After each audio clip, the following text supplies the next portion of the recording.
Welcome to Super Study with SP. English is very useful to all competitive exams and daily life. So we are starting English online classes. We will provide you best content in our video. We will start English speaking classes online as soon as possible. Now in this class we are talking about future tense. So let's start. Last video में हमने present tense, past tense and future indefinite tense के बारे में बात की थी। इस video में हम future continuous tense, future perfect tense and future perfect continuous tense के बारे में बात करेंगे। देखते हैं सबसे पहले future continuous tense. Future continuous tense से हमें क्या पता चलता है? हमें ये पता चलता है कि फ्यूचर में कोई वर्क होता रहेगा, यानी कि फ्यूचर में कोई वर्क कंटिन्यू होता रहेगा। जैसा कि कंटिन्यूअस टेंस से पता चल रहा है कंटिन्यू होता रहेगा। For example, it will be running all morning. Second example है they will be playing ludo this afternoon. Third example, at 10 o'clock I shall be reading. यहाँ पर इन एग्जाम्पल से पता चल रहा है कि फ्यूचर में कोई भी कार्य लगातार होता रहेगा। जैसे they will be playing ludo this afternoon, वे दोपहर में लूडो खेलते रहेंगे।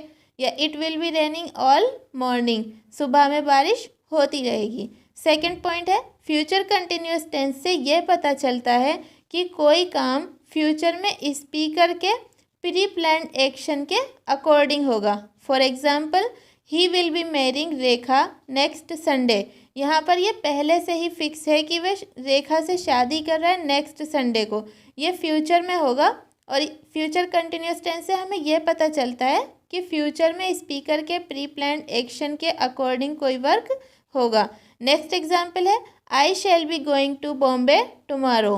ये इससे भी ये पहले से ही प्री प्लान्ड है कि वे कल बॉम्बे जा रहा है। यहाँ पर भी फ्यूचर कंटिन्यूअस टेंस का यूज़ किया गया है, शैल बी लगा है और वर्ब की आईएनजी फॉर्म का यूज़ हुआ है। अब हम फ्यूचर कंटिन्यूअस टेंस को फॉर्मेट से देखेंगे। इसमें क्या होता है, इस फ्यूचर कंटिन्यूअस टेंस के जो अफर्मेटिव सेंटेंसेस होते हैं उनमें सबसे पहले सब्जेक्ट प्लस शैल या will plus be plus verb की आईएनजी फॉर्म का यूज़ होता है। और फ्यूचर कंटिन्यूअस टेंस का नेगेटिव बनाने के लिए शैल या विल के बाद not plus be plus verb की आईएनजी फॉर्म। और इसी का इंटेरोगेटिव बनाने के लिए शैल या विल का यूज़ पहले किया जाता है, उसके बाद subject plus be plus verb की आईएनजी फॉर्म प्लस जो भी बचता है वो हमारा ऑब्जेक्ट होता है, लास्ट में ऑब्जेक्ट आता है। अब इसे हम एग्जाम्पल से देखते हैं। एग्जाम्पल है आई शैल बी स्लीपिंग। यहाँ पर आई सब्जेक्ट है plus shall plus be plus verb की आईएनजी फॉर्म का यूज़ हुआ है। Second example, he will be talking.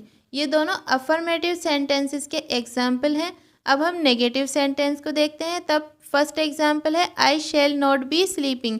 यहाँ पर shall plus not plus be आएगा और इसी तरह इसमें ही plus will plus not plus be, he will not be talking. ये दोनों नेगेटिव सेंटेंसेस के एग्जाम्पल हैं। अब हम इंटेरोगेटिव सेंटेंसेस की बात करते हैं। इंटेरोगेटिव सेंटेंसेस में पहले विल या शैल का यूज़ होता है, उसके बाद सब्जेक्ट आता है प्लस बी प्लस वर्ब की ING form. For example, will he be watching TV. Second example है शैल आई बी स्विमिंग। अब हम फ्यूचर परफेक्ट टेंस के बारे में बात करते हैं। फ्यूचर परफेक्ट टेंस से यह पता चलता है कि फ्यूचर में किसी फिक्स टाइम पर कोई काम फिनिश हो चुका होगा। परफेक्ट यानी कि काम को पूरी तरह से कर लिया गया है, परफेक्टली काम हो चुका है, तो काम फिनिश हो चुका होगा। इस टेंसेस में generally by, before, by the time का यूज़ होता है। For example, I shall have written all the letters by 5 PM। Second example है they will have cleaned all the rooms before John arrives. Next example, you will have finished this work by the end of next month. अब हम future perfect tense का format देखेंगे। यहाँ पर future perfect tense के affirmative sentences के लिए सबसे पहले सब्जेक्ट का यूज़ होता है प्लस विल या शैल प्लस हैव प्लस वर्ब की यहाँ थर्ड फॉर्म का यूज़ होगा। हमने देखा था फ्यूचर कंटिन्यूअस टेंस में वर्ब की आईएनजी फॉर्म का यूज़ हुआ था, लेकिन फ्यूचर परफेक्ट टेंस में वर्ब की थर्ड फॉर्म का यूज़ होगा, प्लस आएगा ऑब्जेक्ट। ऑब्जेक्ट क्या होता है, जो बाकी सेंटेंस बच जाता है वही हमारा ऑब्जेक्ट होता है। For example, you will have worked 10 hours bye Saturday. यहाँ पर यू सब्जेक्ट है प्लस विल और यहाँ हैव वर्क की थर्ड फॉर्म का यूज़ हुआ है वर्कड और ये 10 आवर्स बाय सैटरडे ये हमारा ऑब्जेक्ट है। अब हम इसका नेगेटिव सेंटेंसेस का फॉर्मेट देखेंगे। तब आता है सबसे पहले सब्जेक्ट प्लस विल और विल के बाद आता है नॉट फिर हैव और वर्ब की थर्ड फॉर्म का यूज़ होगा और बाद में ऑब्जेक्ट आएगा। For example he will not have run by 10 o'clock। यह ही सब्जेक्ट है, विल नॉट हैव रन की थर्ड फॉर्म है run by 10 o'clock। Third point है इंटेरोगेटिव सेंटेंसेस कैसे बनाते हैं फ्यूचर परफेक्ट टेंस का। उसमें सबसे पहले सब्जेक्ट का यूज़ नहीं किया जाता है, पहले विल या शैल का यूज़ होता है plus subject plus have plus verb की थर्ड फॉर्म प्लस बाकी जो बच जाता है वो object. For example will mom have cooked our favourite meal. यहाँ विल का यूज़ हुआ है, मॉम सब्जेक्ट, हैव कुक की थर्ड फॉर्म जो है वो कुकड होगी, आवर फेवरेट मील। अब हम फ्यूचर परफेक्ट कंटिन्यूअस टेंस के बारे में बात करेंगे। इस टेंस से यह पता चलता है कि फ्यूचर में किसी पर्टिकुलर इवेंट और टाइम तक कोई वर्क चलता रहेगा।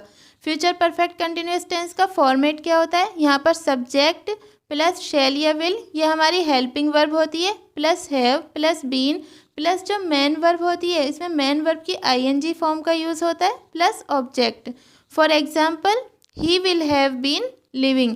यहाँ पर ही सब्जेक्ट है, will helping verb, have been और लिव की आईएनजी फॉर्म का यूज़ हुआ है इसलिए लिविंग।